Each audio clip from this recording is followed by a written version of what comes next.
Welcome everyone to round 3, the final round of Tuesday, December 16th Gundam card game night over at Bulldog Community Gaming LC in Brownsburg, Indiana. If you guys are looking for a place to play some Gundam card game action, check out Bulldog Community Gaming LC in Brownsburg, Indiana. Tuesday nights, 6:30, $5 entry.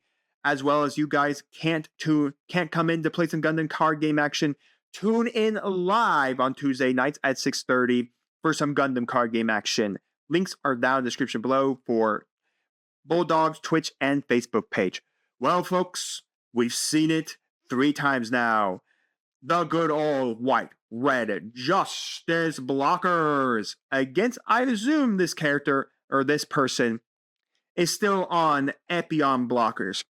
Blue-white Epyon blockers. But we'll have to see. Will Justice win all 3 rounds? Or will our new competitor beat Justice Gundam? Let's find out.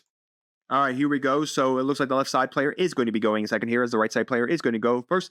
And they're going to flip over 1 and then basically pass. Nothing much you can do in the first round with good old Justice. And anyways, the left side is going to tap 1. Then we're going to go for the Overflowing Inflection, a really good card to start out the turn. And they're going to pitch out a Sword Strike Gundam. Really interesting card there. Of course, a good card to kind of bounce stuff back, especially in the sense of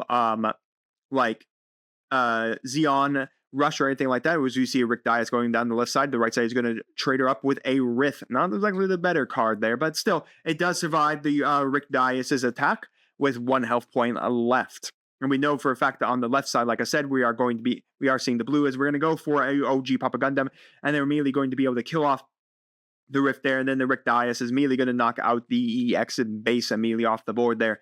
So pretty nice, immediately quick response there, burning the EX resource so that we can immediately be able to go for the OG Papa Gundam. As a reminder, the EX resource, when you play the card, it recognizes the level first before you pay the cost. So that's how you get around the fact that, yes, after you burn the EX resource, you're back at level 3. So that wouldn't really work with Amuro-Ray, because Amuro-Ray is a level 4 pilot. But that isn't how the game works. The game recognizes level first and then pays cost. So anyways, we're going to put down a Rick Dias and we're going to go for the Overflowing Affection to then draw 2, discard 1 on the right side, on the Justice side here. And they're going to go for the Atherin. It's a little interesting to decide to pitch out the Atherins so late. So anyways, we're going to go for the OG to hit the shields. That's just going to hit out a Rith. We're probably not going to trade out for the Rick Dias. We're going to go for the Launcher Strike Gundam out as well. So right now, the left side player has stabilized a really good blocker board state. Of course, it does help when you have the OG being able to rest stuff. So anyways, we're going to go out and we're going to be able to immediately bounce back the Launcher Strike Gundam there and maybe have the L-Strike out. The big question is, what do we want to do? Do we want to trade the L-Strike into the OG? We will die, by the way. That is a complete trade between bodies, and we can then hit the Rick Dias with the -2 if we really wanted to. Maybe it would have been better to try to push for the trade, because we did have the Rick Dias, and see if he trades out with the Rick Dias, even hitting you for 1. You can still block the attack from an OG Papa Gundam with the Rick Dias if you went after the L-Strike. Even if you went after the L-Strike, that's perfectly fine. That's a good trade there. But I think that's really what you should have done, is be a little more aggressive in this state. Epyon blockers has to take some time to set up, and I think you need to be more aggressive against it. So maybe swinging over the OG, just trying to clear their board state, might have been a choice you could have done, or you could swung over the EX shield, because once this deck gets into its late state, it's really dangerous once it gets to late state. So we're immediately going to be able to attack. We're going to go for the Rick Dias, putting an Amuro-Ray under it to immediately try to kill off the L-Strike Gundam, and then we're immediately going to have the OG attack the shields, and then we're going to go for a Sonanju coming out, and then we're going to see another Rick Dias, and then a play of a Striker Pack to go for the Launcher Strike Gundam. It definitely feels like the left player has fully stabilized against the right side deck 100% there. That's why I said I think you had to be a little aggressive with the L-Strike. You had to actually swing over the OG. You had to attempt to go after it. Try to kill the OG Papa Gundam and reset their board state. And anyways, we're going to go for another Kira under another L-Strike there to bounce back the 2/4 Launcher Strike Gundam. And I think here you have to be aggressive. You just have to be aggressive against this board state right now.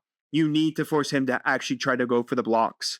So, because you could give the -2 to the OG Papa Gundam, so that then you would survive the attack if they decide to, say, block with the Rick Dias, or then swing both at it. I mean, you have to be aggressive here. You just can't sit here with the board state they have right now with the OG.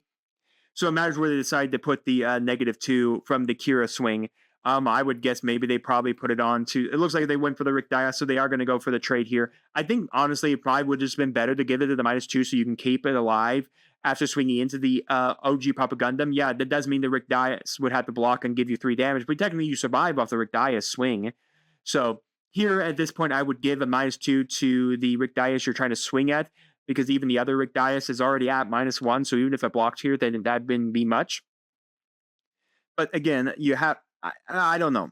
I don't know if that was the play I would have done. I think you need to get the board state under control, because right now they have 2 bodies that they're going to swing at you.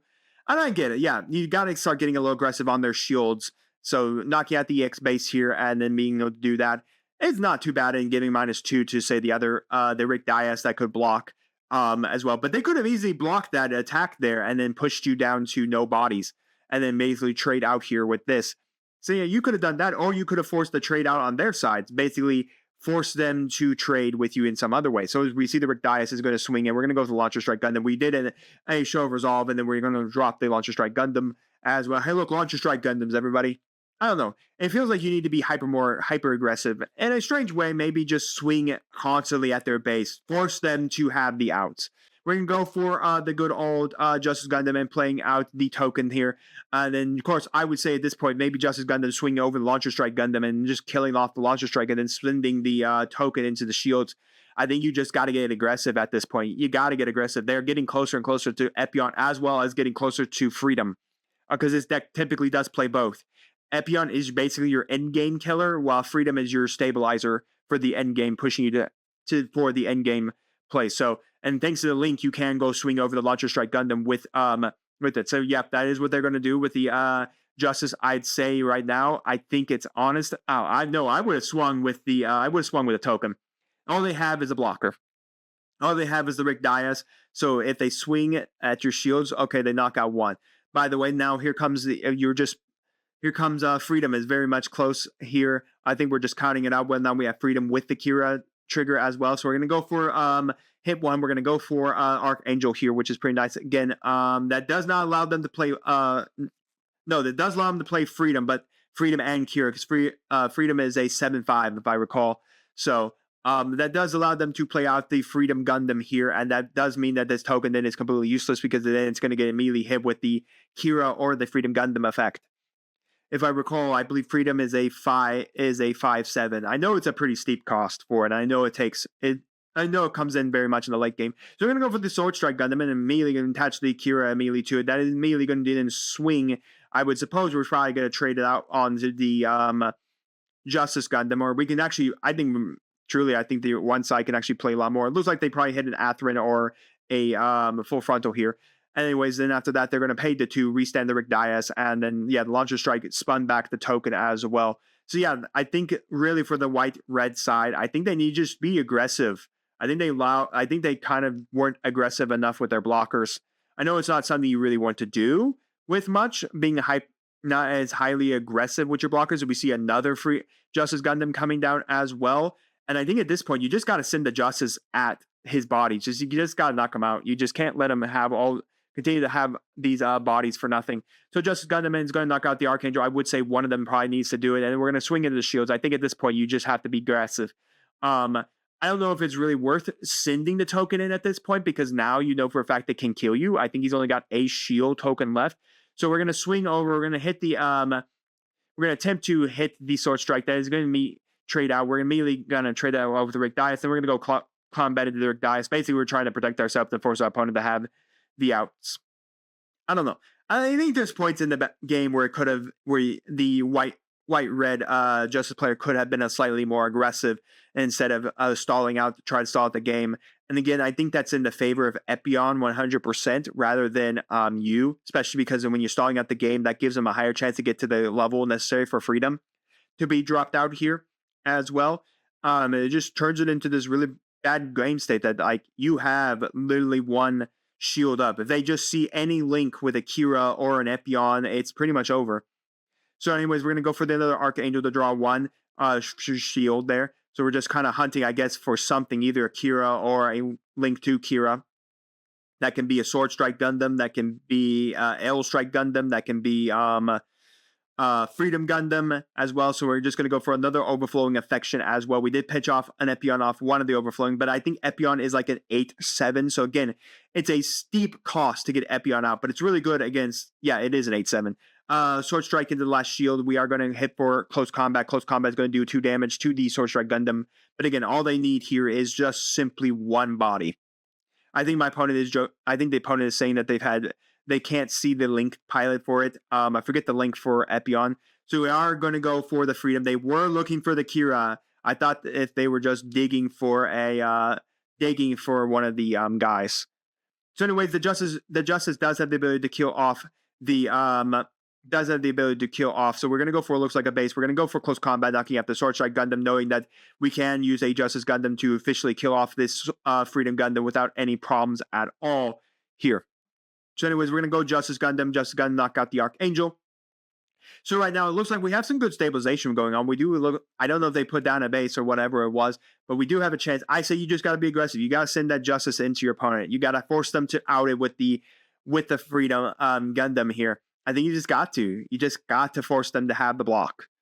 Again, the problem is if you don't have a base, then you're pretty much dead on arrival because there's no way for you to do anything unless you play that block. Oh, hitting the linked pilot for the Epyon, which is not great. Yep, there it is. Epyon knockout base and then Freedom for the win. Epyon could only restand itself when it kills a unit, by the way. And if Epyon did attempt to kill either of the Freedoms, Epyon does. Well, I guess no, Epyon doesn't die to one of the Freedoms. But technically, there's not a reason. Just have Epyon swing into the base there. We saw it's the one that we could tap to get additional AP, and then Freedom will further win.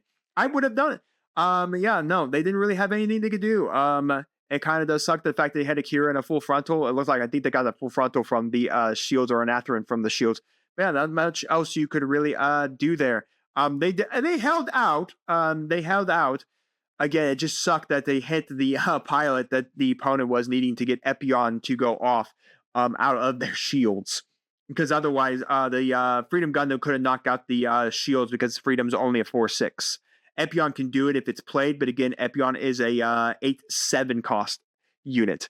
But again, nothing to really do about that. That's how the cookie crumbles. White, red Justice blockers met its two blue-white Epyon blockers. And with that, guys, let me know your thoughts down in the comments on the gameplay, on the decks. Have you tried out either decks? Did I miss anything when doing these reviews? Let me know all that down in the comments. And while you're commenting, do make sure to like the video, subscribe to the channel, and ring the bell so you know if my videos go live for you. And we'll see you next time on Mom Dragons TCG.